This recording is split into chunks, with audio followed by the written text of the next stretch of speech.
Good morning, everyone. If you haven't been outside, the energy in this room is phenomenal. So I'm super excited to be here, super excited to be joined by my luminary panelists. My name is Jucaitis, Director of Data and Digital Banking at First Mutual Holding. First Mutual Holding is a member-owned holding company. We have banks in Ohio, Kentucky, West Virginia, Virginia. Our mission is to provide shared services and scale while preserving the mutual banking model, which really focuses reinvestment of profits in the communities that we serve. Today, we're going to be talking a lot about applied AI. I'd like to pull through some of the themes that we heard in the earlier sessions. But first, let me turn it over to our panelists to introduce themselves. Kip, do you want to go? Good morning. I'm Kip Lee, president of UH Ventures, part of a health system in Northeast Ohio. We are, I believe, celebrating this week our 160th anniversary. So we've been around the block, and we're also exploring and experimenting with AI as a technology and learning a lot as well. Excited to be here. Thank you. Hi, everyone. My name is Schneider. I'm the Chief Technology Officer of Upstart. We're an AI-based lending platform on a mission to radically reduce the cost and complexity of borrowing for all Americans. I'm Beena Sukumaran. I'm Dean of the College of Engineering and Computing at Miami University in Oxford, Ohio. I've been in my role for 6 years, so we do have some and I heard in the earlier panel about the workforce needs, especially around AI. And so I'm here to address some of those concerns.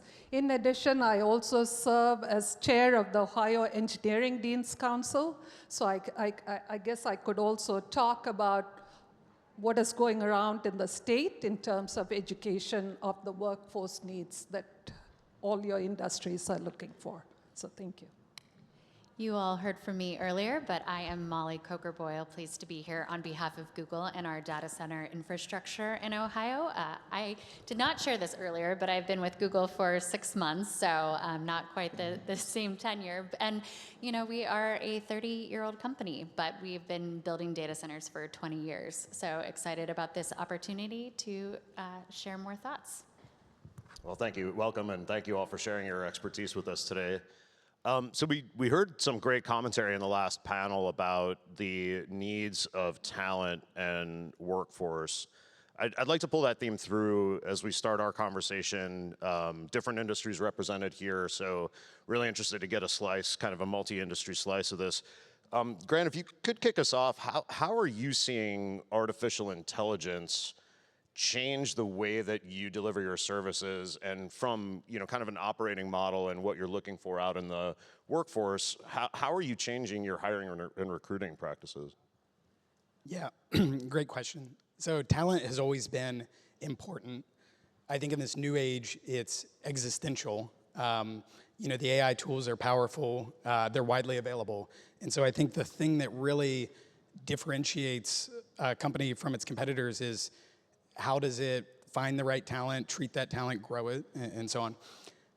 I think more specifically, what we've seen work is AI is very capable of doing, so it can solve a lot of tasks. But jobs are more than just bundles of tasks. There's a reason we didn't, pre-AI, try to sort of outsource everything to contractors, and that wouldn't have been a feasible thing. So very thoughtfully designing, how do we get the humans involved in the thinking, knowing what to build, how to build it, and then let the AI go off and do the automated part. I think that's a very attractive pitch to a lot of candidates, because a lot of that stuff that is in the doing rather than the thinking is the stuff they hate in their job anyway. And so it frees them up to do more critical thinking, creativity, and so on.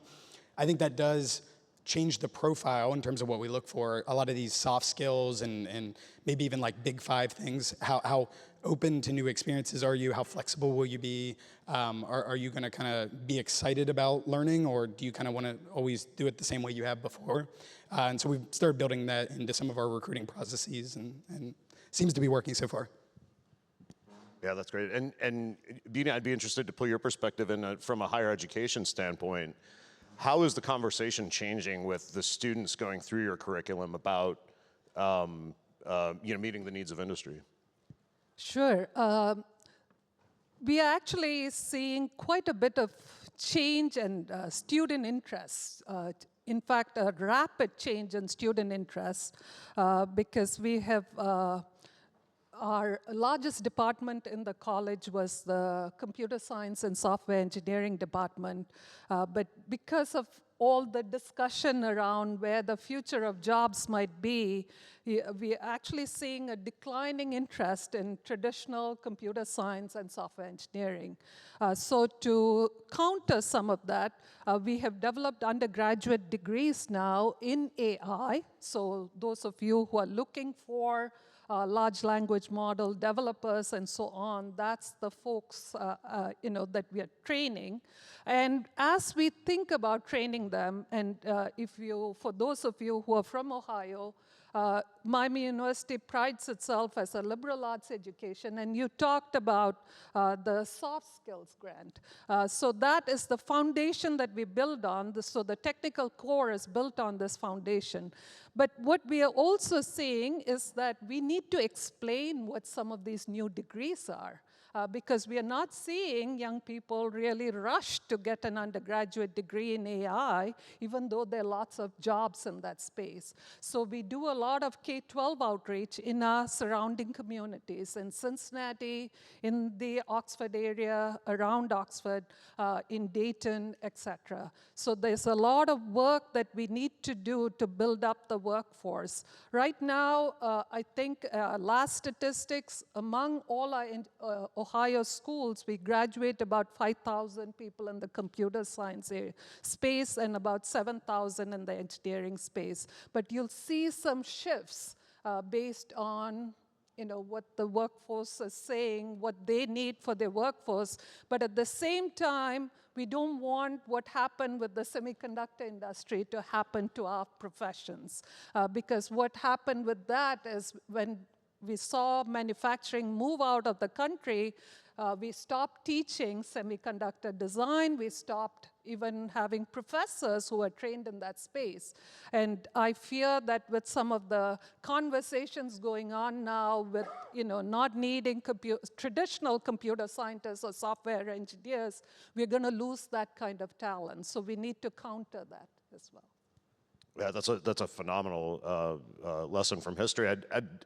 As we think about kind of responsibilities and roles within new AI-forward organizations, open question to the panel.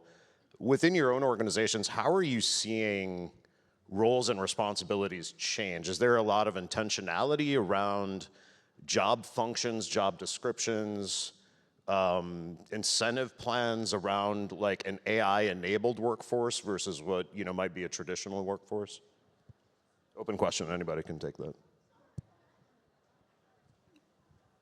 To build on Grant's point earlier, just a primary screening of what kinds of jobs and tasks people don't want to do. And I know that's so commonsensical, but to actually do that work, maybe even have AI assist in that, I think is a really important first step. And we've certainly started to take some of those steps at university hospitals. Maybe even starting with a hypothesis of what aspects of work are art versus laundry, as we're calling them. And to your point about the liberal arts, it's not just something that folks with a humanities background or the social scientists want to dive into. It's almost more interesting to think about how do folks with a sciences background or an engineering or technical, quotes, background, what is the artful work in that line of tasks and activities? And certainly within healthcare, there's a lot of clinical activity that is, one might call technical, maybe even transactional, but there's also almost always a relational aspect to the work. As a physician is caring for a patient, even in an arena that is as technical as the operating room, what are some areas or aspects of the work that are more infused with compassion? To say that it's a blanket, clinical activity in a lump sum, I think is a misrepresentation of all the great things that also happen from a human maybe distinctly human standpoint. So in our case, we started with a place, because you got to start somewhere. We've also scanned the universe of our system to find, are there domains that are more receptive? I guess a readiness factor, which is a very human thing. You need the engagement at the end of the day. If you just have the technology or tool, that's not going to get you far. So pharmacy is an area that we have started with. We know it's almost a universal phenomenon. You've all heard of medication adherence as a challenge, a perennial challenge in healthcare. And when speaking with our pharmacists who have to make phone calls to check in with patients, you know, thinking about the two steps of that, even if they're not a UH patient, if you're getting care from someone else, and we've got a lot of health systems, good ones, in the Northeast Ohio area, we just want to know, are you taking the drugs that you're supposed to be, that you need?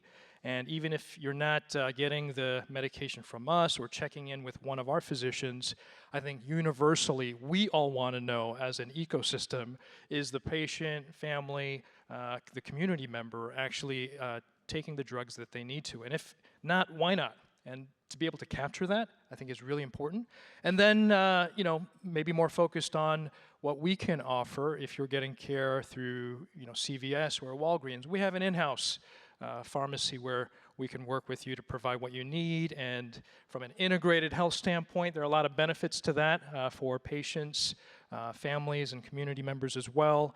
And to have some of that done through voice AI, where our pharmacists will be the first to admit, and have admitted, we're not salespeople.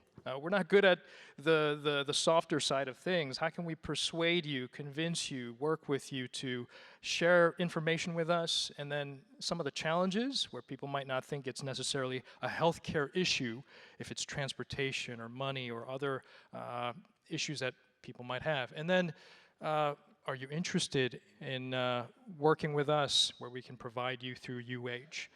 That has been met with a lot of positive feedback from our pharmacists saying, that's work I can't get to doing all those phone calls anyways. And it can be a burden because as a pharmacist, there are pharmacy-related things I'd prefer to work on. So we've all heard of the phrase top of license. So giving folks a way to do what they're really good at, that art piece, as well as taking that burden off, that laundry piece, has been really productive all around. And I would just layer on top of that too. I think, you know, no surprise, we've got a lot of adoption within Google as these you know, capabilities launch. We get to be our own beta testers. We eat our dog food, as they say. And so I think the one thing that, you know, we continue to see is even as we now have 75% of our code being written by these capabilities, there's always a human at the intersection. We are not at the place where the human factor goes away. And so I think if we understand that, like, you know, back in the day when we had telephone operators who operated the switchboard, that was a transition, right? Those jobs don't exist anymore, but it created a new opportunity, this technological shift. And so I think, you know, what is incumbent upon all of us who understand the value proposition is how do we explain it? Because I think there is a lot of fear and skepticism and worry what this transition means because it's happening so quickly and so abruptly. But I think it's incumbent to share, we've done this before. This is not new. This technology might be new, but Americans know how to make this pivot and make this you know, adaptation. And I think, you know, what excites me about it is because of the opportunities, like Dr. Lee shared, of the fact that a rural hospital in Scioto County can have the same diagnostic tools and clinician experience that you might find in Franklin County. I think, you know, understanding and being thoughtful and responsible that this is going to come with human impact, right? But let's not lose the value proposition that is real and tangible for the breakthroughs that it will also enable. And I just would layer on too that that the critical thinking, the skill sets that are enabled by a liberal arts education are just as fundamental and necessary, again, whatever the technology may bring. And so making sure we're being thoughtful about that as we explain, you know, we may not know what jobs look like too. I've got second graders and a sixth grader. I don't know that I could predict what exactly the workforce will be, but I know that there's some core things and key things: being resilient, being thoughtful, being kind, being able to adapt are the through lines for the course of their education. I love that. Thank you. And you know, again, referring back to something I think we heard Mark talk about, which was these 3 to 5 minute tasks that can be accomplished via a phone call, while preserving the critical human judgment at certain decision points. Maybe if we could go down the line, starting with you, Kip. Within your industries, either hypothetically or real use cases that you're seeing piloted or deployed, what are some of those opportunities within the operating models of your industries, that those 3 to 5 minute tasks that really you're looking hard at, where the human judgment is applied versus what is sort of rote and routine work that could be displaced by artificial intelligence?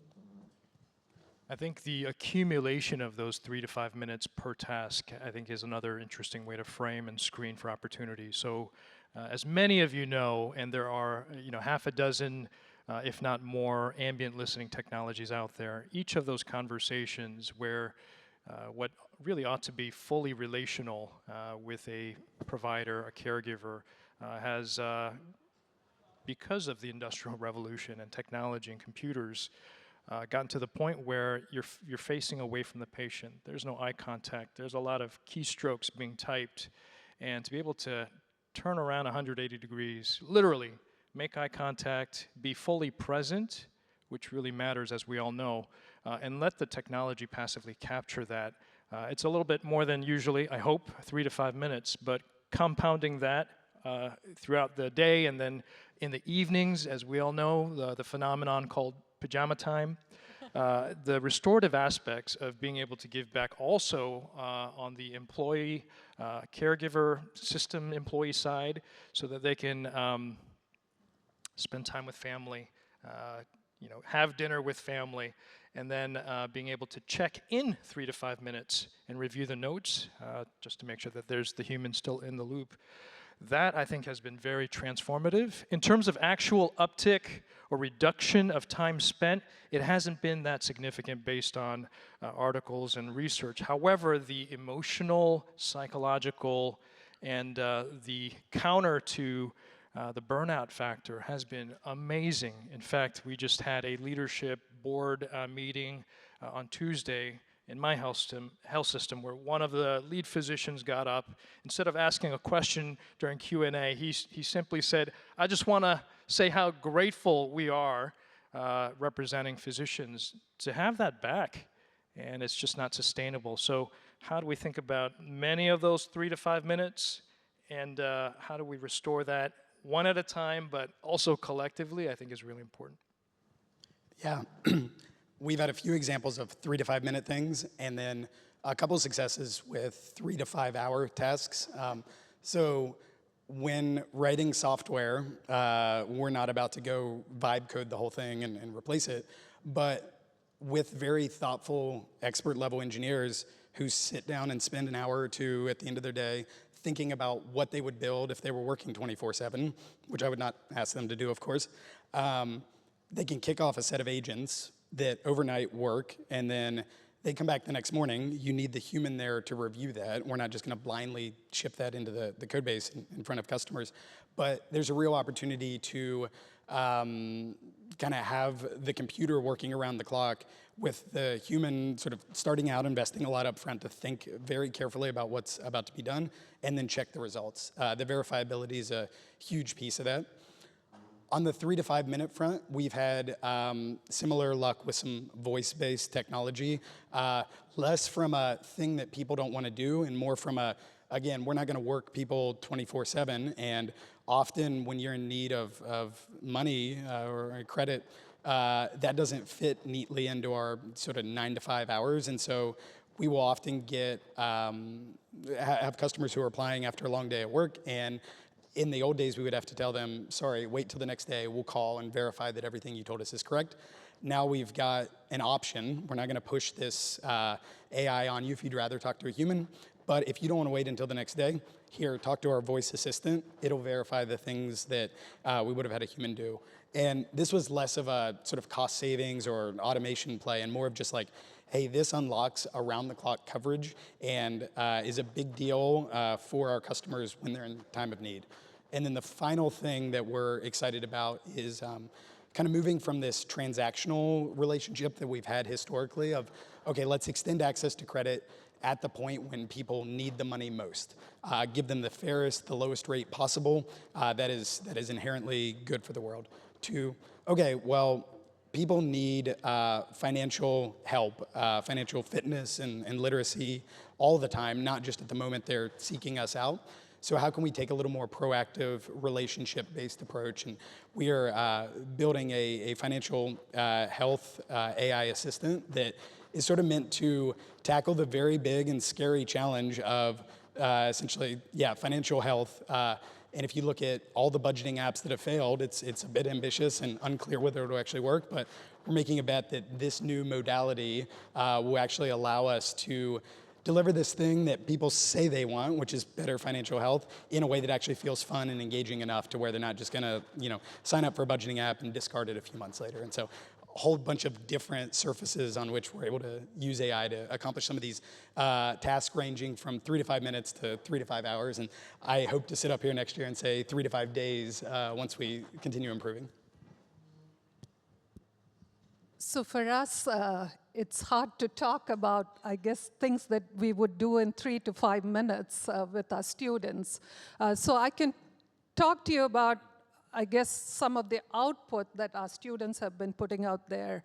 So when we developed our BS in AI, the AI degree has to be combined with another minor or a focus area. So we crafted it as an AI plus X kind of degree. So that X could be in philosophy or ethics, or it could be in statistics. So it's applicable to different fields, and this is for in-depth knowledge to develop the large language models. And if I think about some of those 3 to 5 minute tasks that our students, I guess the projects that they've worked on, some co-sponsored by industry, but some just to help their fellow students.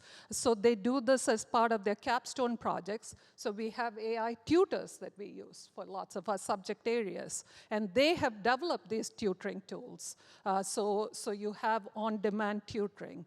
We also have an AI tool that has been used to revive Miamia language. We are on the lands of the Miamia people in Oxford, Ohio, and that is a spoken language that is spoken by very few people. So capturing that language and using that to revive that language.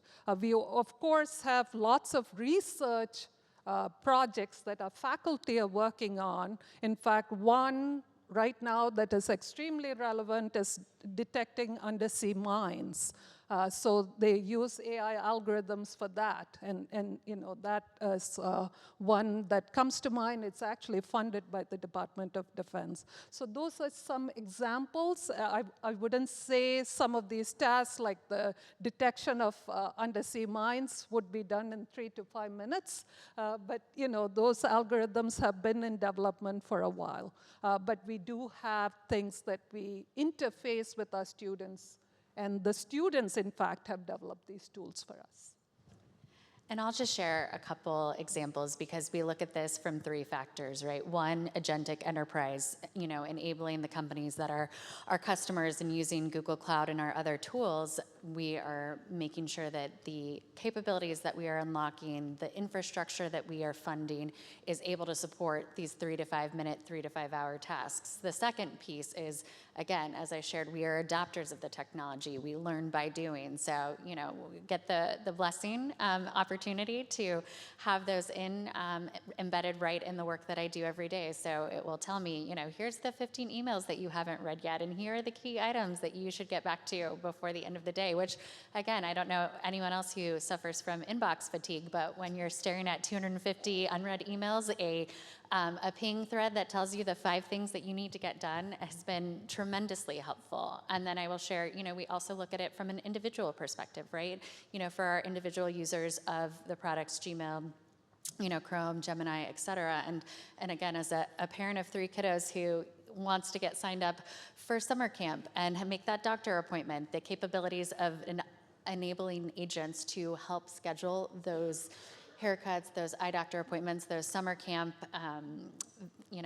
registrations is incredibly exciting. I used to say last year, if you could tell me that AI would do that so I don't have to wake up at 5:55 in the morning and hope that I get a summer camp slot for my 2 children, sign me up. And, here we are. So I think it's exciting to see where we are, but also know that there's more excitement and opportunity ahead with what's to come. So just would encourage, again, the continued adoption and, sharing of stories and best practices, because I think that's how we're all learning what the capabilities are made of.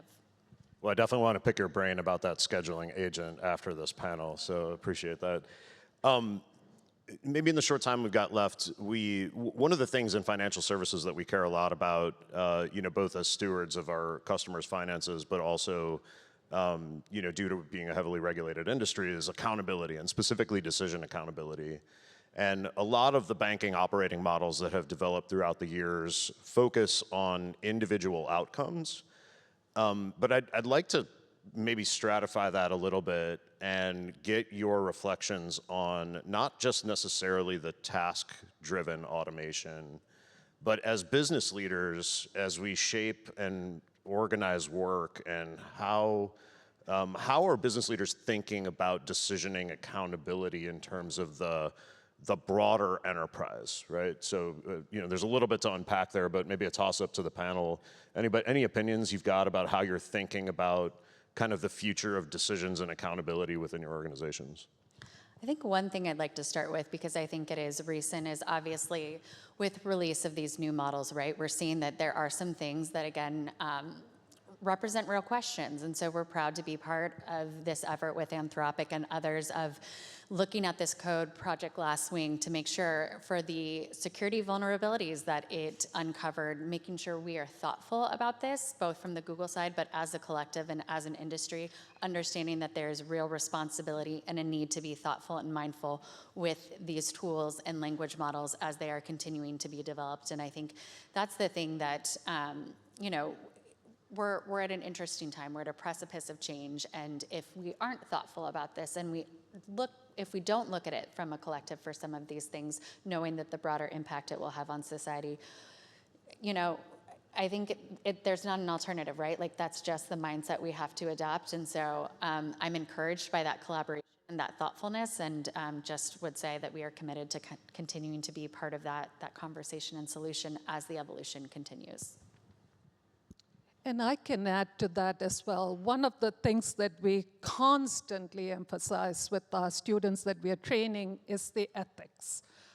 Ethics behind any engineering design or computer science tool that they develop. One of the questions that I always pose to them is, there are lots of things that we can do right now, but I think the biggest question that we need to ask is, should we do some of the things that we are doing? Right? So those are the philosophical questions that our young people actually take very seriously. So they don't take this very lightly, because they are facing this right now. And like Molly mentioned, it's very hard for us to train someone for what the future might look like 40 years out. So how do we make sure that they're ready for that? So in addition to ethics, I would say it's also those lifelong learning skills that we instill in our students, because we really don't know what our world will look like in 40 years. I don't think any of us have a predictive tool right now to tell us what that might be. So from an education standpoint, that's something that we do. We've firmly instilled in that what we call socially engaged engineering and computing. And so society is at the center of it, and centering whatever AI tools might be around humanity and humanity's needs to meet those needs is what we train our students for. Is that easier in a greenfield modality versus, trying to transform an incumbent organization? We had a couple of Ohio's shining stars in the manufacturing world, Path Robotics, and Earl here up on stage. They had an opportunity to really develop, sort of an AI-first business operating model, from the ground up. And, speaking personally, 25 years in banking, we're trying to apply change within an organization that has been doing things the same way for a very long time. So I don't know, Kip or Grant, if you've seen that in either of your industries, and maybe if you could reflect on, the challenges trying to transform versus build something, from a greenfield perspective. Yeah, I think it really depends on how thoughtful you are about what you do with some of that brownfield stuff. So if you say, this is just terrible, we like want to get rid of it and automate everything, then it's harder because you don't have the advantage of starting from scratch, and you're gonna have the costs of yanking stuff out. So I think if done without the level of thought about what are we changing, what risks and rewards come with this, it can be much harder in brownfield. I do think having the existing sort of like work and lessons and people with knowledge is a tremendous advantage that if thoughtfully tapped to say, okay, well, what if we do think about tinkering with this or automating this, what would that entail? It will be hard to reason about some of those things, at least in our industries of lending, from first principles, because there's just so much of it that's experience-based, and you've kind of got to stub your toe a bit to figure it out or learn from the lessons of history. And so I think it's sort of an opportunity, but it takes work and deep thought to make sure you're like learning from the ways you've done it in the past that will no longer work in the future, but you don't just throw that stuff out just because it won't work. To quote, I think it's Angela Lansbury, who said, it's a tale as old as time. I think despite AI being very fresh and new for us, I think that's an organizational design opportunity and challenge. How do you set up the relationship between a core co and a new co? And I think the two dimensions that you really have to consider is the borrowing factor. To your point, there's great opportunity to have access to an incumbent, and this is something that we think about a lot, given that we're, as I mentioned, a 160-year-old organization, and it's evident in the buildings and the way we do things. And and even Google, I guess, now, been around. So how do you legitimize a new co so that it can borrow all of the incumbent's resources, at the same time forget, not everything, but just enough to feel empowered to try different things. So we talk a lot about setting up a living lab within the healthcare environment. Certainly that's part marketing, part true, effort to attract outside-in opportunities to engage with us, but how do we think about this internally in terms of that internal innovation and transformation? We have to almost disrupt ourselves. I think that involves setting aside a place. Sometimes that's a literal place, and it helps to have that. But if you make it too far out, say a warehouse, 5 miles away, it's too far and distinct where people don't see it enough. It's not visible. And oftentimes you set up a warehouse where you've got foosball tables, dogs running around, people in flip-flops.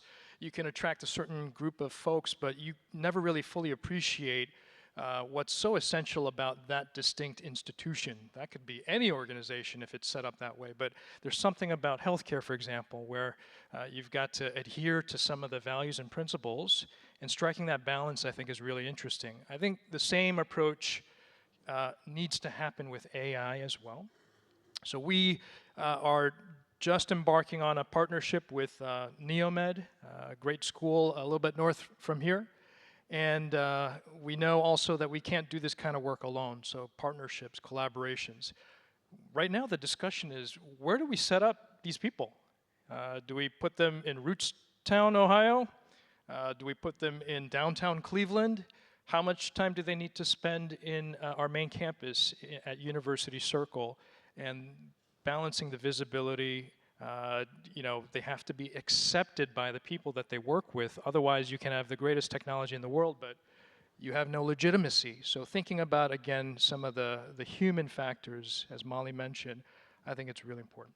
Yeah, and especially challenging in sort of a highly distributed workforce that I think all industries experience. So maybe to bring us home, if we could go down the line, Molly, what's one AI emergence that you are super excited about in your field or any other field?